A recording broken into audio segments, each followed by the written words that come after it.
So we are joined from the campus of William Carey University down in Hattiesburg, Mississippi, by my friend, the incredible Zyra Warfield. We thank you so much for taking some time for us today. This is our college career readiness class. I've got a room full here with me at Velma Jackson High School. We're recording this for all of our friends in Madison County schools, including your alma mater, Ridgeland High School, Madison Central High School, Rosa Scott, Germantown High School, the Academic Options Center, and our YouTube channel. So thank you for fitting us in your very, very busy schedule. No problem. All right, so obviously we want to get into what took you to William Carey, but let's start.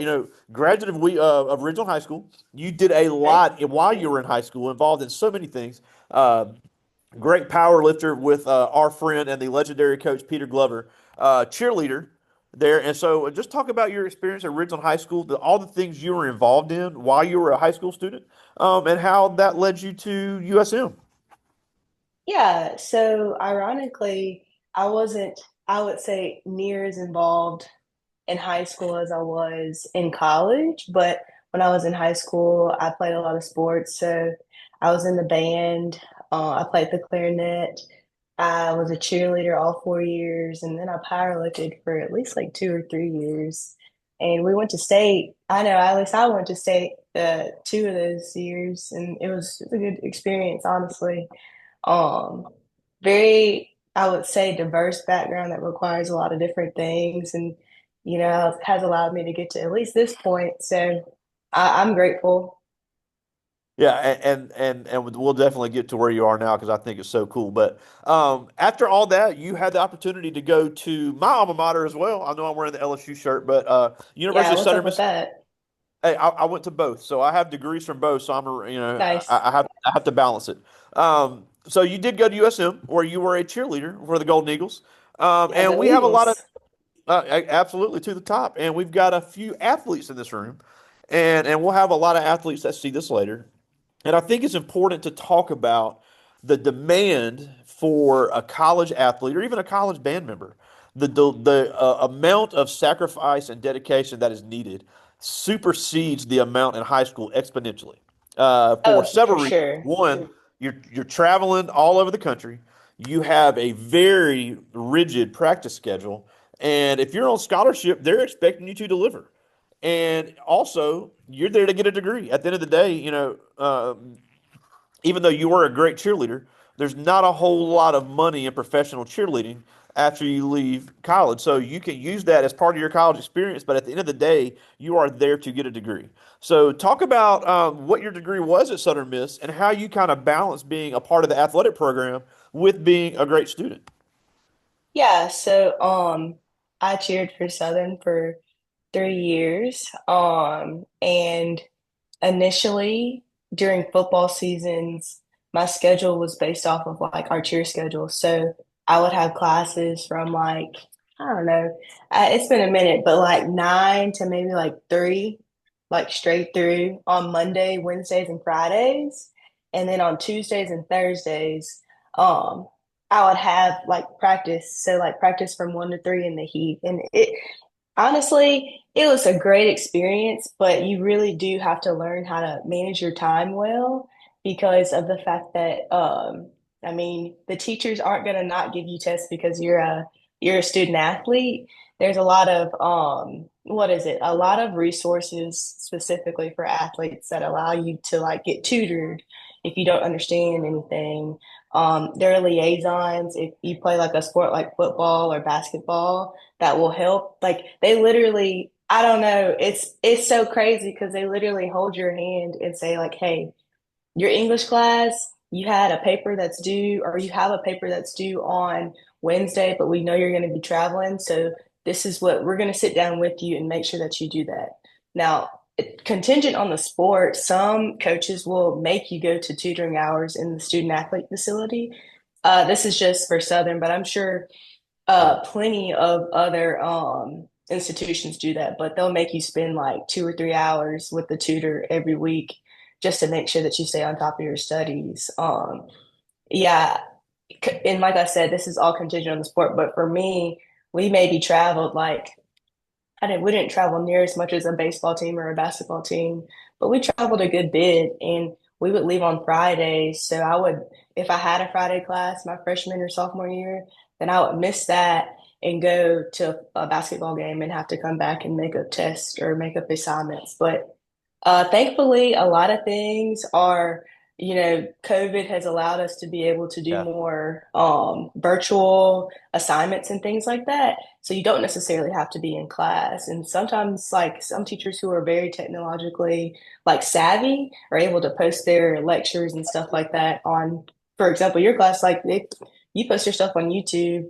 Our teachers here at William Carey posted on like some type of Zoom platform that we can go back and rewatch it. But um, back in my day, even though it wasn't that long ago, like we didn't have that. So we would always have to go back and meet with our teachers for certain assignments. But Yeah, and it's all about it, taking initiative. You've got to take that initiative right, as a student. Yeah. exactly, exactly. So like I would find myself, I took a botany class because I majored in biology, and I would find myself in his like office hours, like I don't know, every other week because we would be doing stuff for school. Um, so I mean, it's a great experience because you do get to travel and you do get to have that experience of saying like, hey, I'm an athlete and I got to play the sport that I loved for 3 or 4 years or whatever. Um, and yeah, like, and even more so, like, if you're interested in doing something like medical school or anything, you still have the opportunity and the space to like do research and Absolutely. join clubs if you want to be a part of a club, if you want to be a part of a Greek organization. I did that as well. And I mean, college allows you the latitude to do whatever you want to do, So if you felt like you didn't like yourself or weren't like me, I said I wasn't as involved in high school as I was in college. Like you have that opportunity to Yeah. do whatever you feel like you want to do, and you don't have to just be like a student athlete. You can be this well-diverse, well-experienced person. Um, in college. You don't have to like put yourself into a bubble of just a student athlete. Yeah, I tell this story often, and I know I'm older, so this was back before a lot of the online classes. I remember like this is it was yesterday. Southern Miss had played a game at UAB on ESPN on a Thursday night. So cheerleaders, band, football, they're all in Birmingham, Alabama for a nationally televised game. Marvin Young, who's now on the Eagle Wall, took a punt to the house that night and had like 5 catches for 100 something yards. And the next morning, I see him walk. It's early in the morning. He's walking across campus. I was like, dude, what time y'all get back? He goes, oh, about 2:30. But I had a test. I couldn't miss it. So they didn't Exactly. care that he was leading the nation in punt return yards. He had to be in that class. And, I always had a lot of respect for him anyway. But that's a perfect example of you can't just skip class the next day because you're tired. Um, Now, I do Right. want to talk about the importance of being involved in college because everybody's not an athlete, and and that we have a lot in here that want to focus on academics. But it can't just be about the academics. You can student organizations and the networking is so important. Now, we have some that maybe want to be part of the Greek organizations, and I think that's important to talk about too because they see the stepping, they see the strolling, and all that, and that's a lot of fun. But there is so much more to the MPHC organizations than all the stepping, strolling, and partying. But it is Yeah, for very sure. community service based, very strong academic standards. And then like you said, majoring in biology, you can be a 4.0 student, but if you haven't networked any and done any type of internships or any type of ways to get your name out there, you're gonna have trouble finding that job placement. For sure, for sure. I would say like even before I was Greek, I was in a ton of clubs. Like so at Southern Miss, they have this thing called a student activities hub, and it's literally like a room and what we would call like a student union. And there's offices for people who literally get paid to help you get involved. And Yeah. so I would go there, hang out there, and I found out that I really liked helping people find clubs that they liked. And so I became a student involvement ambassador and advocated for people to get involved on campus because there's a ton of stuff to do specifically at Southern Miss. Um, I would argue to say, like, obviously I'm biased, but like, you won't find a place like Southern Miss as in regards to involvement. Everybody's always going to be able to do Yeah. something. I was also I don't know if your seniors, well, the deadline probably hadn't even approached yet, but there is a scholarship called the Lucky Day Yep. Citizenship Scholars Program. I was a part of that too. And they require you to do like community service and get involved with the greater community of Hattiesburg. And so I really enjoyed that. They required you to get 20 hours every semester of like long-standing community service at one place. So, I mean, we would go do that. What else did I do on campus? Um, I mean, outside of student involvement ambassadors, I did the African American Student Association. I mean, there's intramurals there. If you want to play intramural kickball, you're totally welcome to do that. I personally didn't do that, but I would go watch. So that was a cool thing. And I mean, like truly, like when I say college is what you make it, it's truly what you make it, you know. And Absolutely. if you're a student athlete and you want to be a student athlete and you want to make that your thing, you're welcome to do that.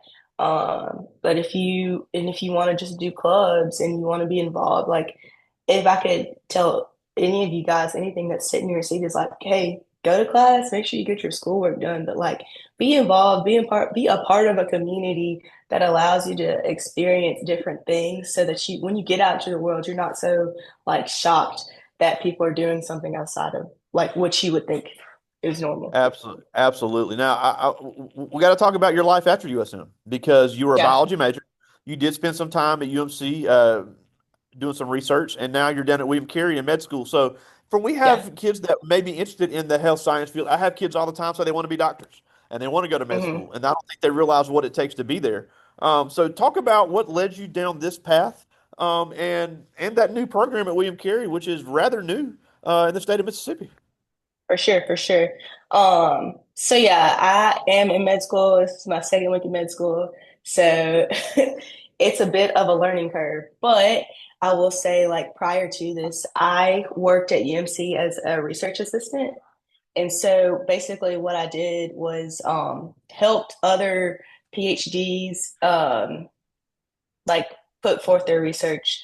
And so for about a year and a half, I worked under a lady who did spinal cord injury research, Oh, which wow. is pretty, yeah, it was pretty cool. Like it's called a translational study. And so basically um, I would do experiments on animals and then compare like an animal type of research to human research. I also recruited and did those types of like study visits for that. And then after that, I worked in an allergy lab and helped with recruitment and processing of Wow. immunological cells. So, like the cells that monitor when you get sick or if you have a cold or something like that. So, um, if you're interested in doing medicine, I would recommend um, majoring in like a biological sciences or like even like a kinesiology or something like that. Well, I actually take that back. I would say major in whatever you want, but just make sure that you take the prerequisite biology courses. So,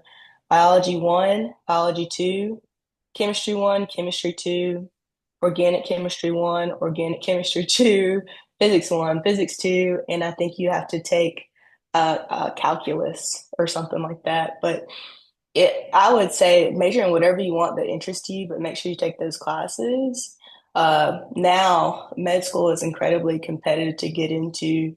So I would say, like in between your summers, maybe make sure that you have some type of research experience. And in the state of Mississippi, there are two internships that you can do. I did both of them. I really enjoyed research undergrad. And so I did the McNair Scholars Program, and it's mainly Yep. for minority students. They give you a Yeah, stipend. and not to cut you off, Yeah, but a former no, you're Velma good. Jackson alum was a head of the McNair program at USM, Jessica Love. Big shout out to her. Yeah, She's yeah, a yeah. 22 graduate of Velma Jackson, and she had a huge hand in the McNair scholarships. And that is a That's wonderful awesome. program for first generation college students. So I agree. Oh, it's awesome. Like it allows you the opportunity to tour certain graduate schools if you're only interested in grad schools. And it also like I know when I was in McNair, we took a trip to DC and got to tour like Wow. Georgetown and Wow. what is it, Howard and all these like schools that were in the DC area, in addition Wow. to like go into like the Smithsonian and stuff. So and they give you a site, they give you money For those who don't know what a stipend is, to like do your research and to like live Yeah. wherever you need to live to do whatever research you want to do. Within Mississippi, there is a program. I'm not sure if it's still around, but it's called MS Embry, and it's for, excuse me, students who are interested in going into like a biological research like Wow. background. And so they give you like, I know when I was in it, they give you at least like $5,000, and that's like living expenses and research money. And you present your research at the end of the summer, as well as at the Mississippi Academy of Sciences. So uh, that last conference, Mississippi Academy of Sciences, like everybody who's anybody in Mississippi basically presents their research. So that's med students, that's PhDs, PhD candidates, that's master students, you know. So I would recommend applying for that. You can do that your freshman, as soon as like your freshman Yeah. summer of college.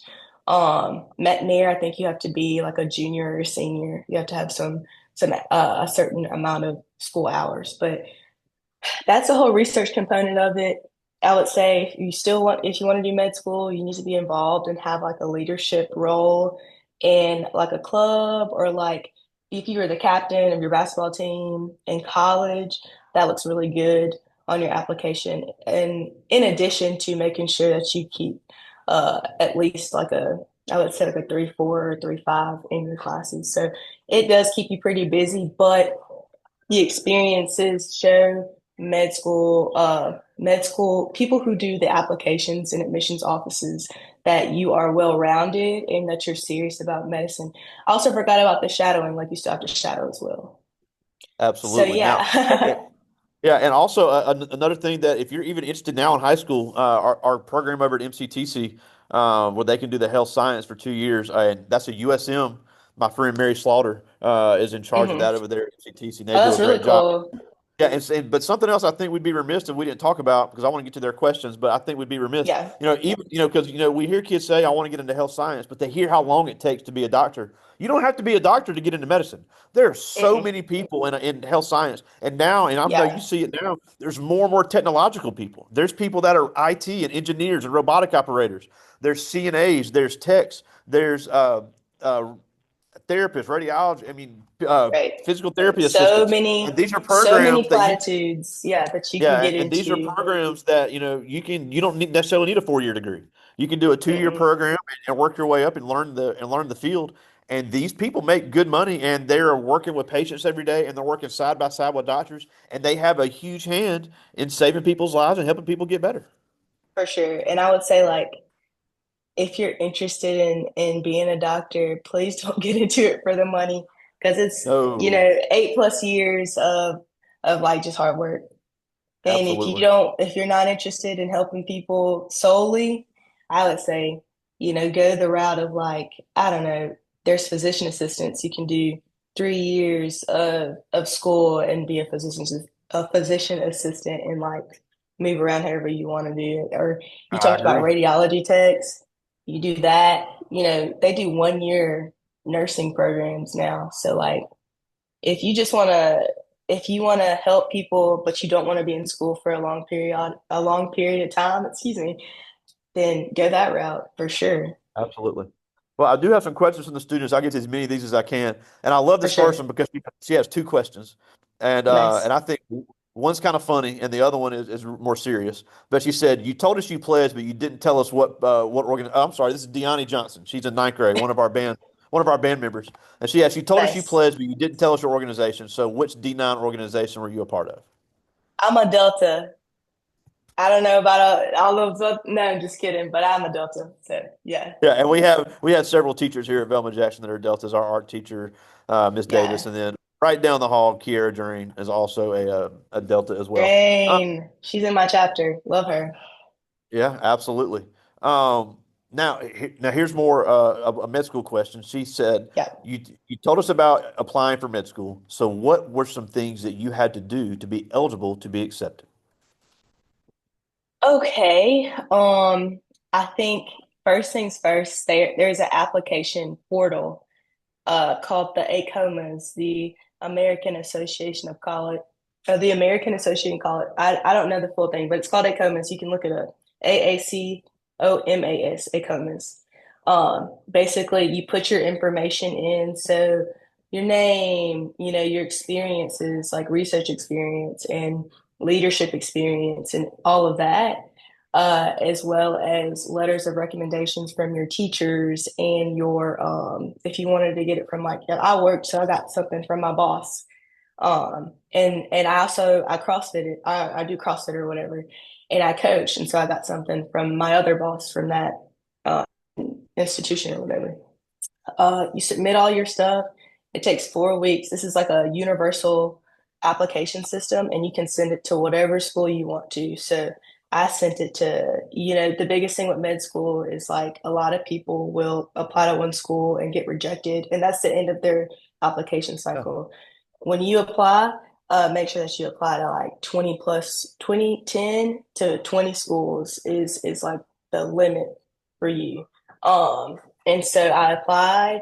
I got an interview, though. I got an interview around February. So I applied in July. Didn't hear too much back, but in like after Christmas, most DO schools will start to call about interviews and stuff. So I applied, got the interview in February on like a Monday, and I knew on a Wednesday that I got accepted into Cary. So That's incredible. Yeah, but that's yeah. important to know that you can look great on paper. They are going to interview you before they ever allow you to be their student.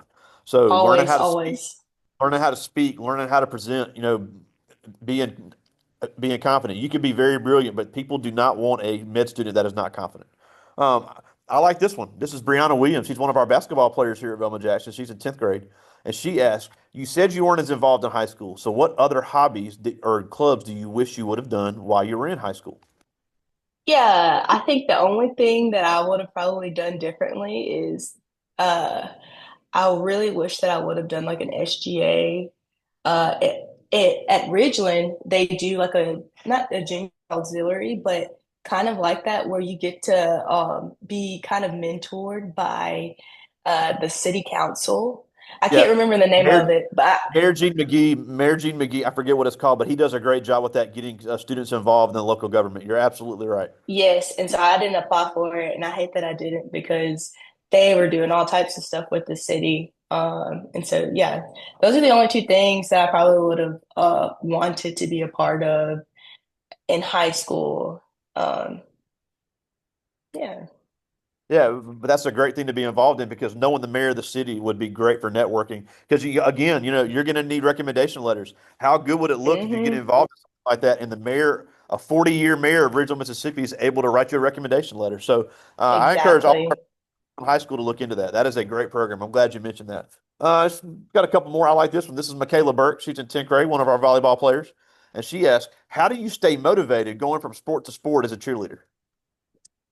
I actually enjoyed like having different seasons. I forgot to mention this too. I played golf too, but like I really enjoyed okay, so it's football season and I'm just doing cheerleading, or like it's band season, like in October we would have like competitions every Saturday. So I would enjoy like, oh, we wouldn't I did my cheer thing on Friday. I'm about to go do this little competition for band. And then Saturday I get to hang out with my family. And then in the springtime we did basketball games, but like we weren't doing any type of stunts or tumbling at those basketball games. So that whole like spring semester, I really only focused on like powerlifting. And yeah, it was really fun. I think it taught me how to be able to pivot. So like a lot of times, if you have like a bad volleyball game to Brianna, right? Um, it's easy to harp on that, but being a part of like multiple sports allows you just that opportunity to be like, well, I didn't do too good in this volleyball game. I guess I'm about to go lift this weight and see what happens. That's awesome. Well, I got time for two more. This is Adija Bell. Cool. She's in 10th grade. She's also one of our basketball players. And she asked, going back and forth from all the sports and all the classes, were you stressed? And how did you find time to give yourself a mental break? I wasn't per se stressed. I think the course load in high school as I'm looking back on it, wasn't too bad. We did a lot of study groups with like I would study with some of the band people. I would study with like cheerleading and like uh I never found that I was like super stressed out. The only time that I was like very just overwhelmed was when I took like AP US history. I don't know what it is about that class, but that class really sent me in high school. But I'm sure you guys are all very great students. I had a hard time. I'm not a history person. I don't really care that such and such happened in 1895. So that's just me. We hate to let down our friend Coach Specs over there at Ridgeland High. I don't think he would like to hear Yeah, that. sorry, Coach Specs. Yeah, well, his class was actually pretty interesting, but yeah, if you ever ask me about what happened in 1774 for our country, you can go ahead and count it as an L. All right, I got time for one more. This is Cambry Luckett. She's in ninth grade. And I like this. She said, if you weren't in the health field, what do you think you would have done? Uh, so I think that I probably would. I don't know.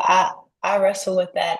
I used to coach CrossFit, and I really enjoyed that, so I'd probably be like a coach or something. And That's maybe awesome. teach. It depends on like what they want me to teach. Definitely Love it. not history. Turning it down for history, but yeah.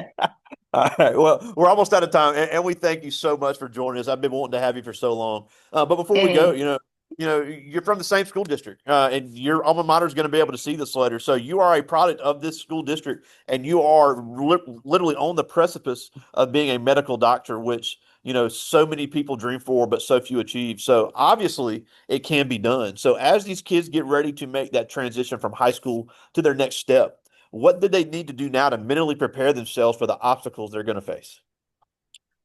Okay.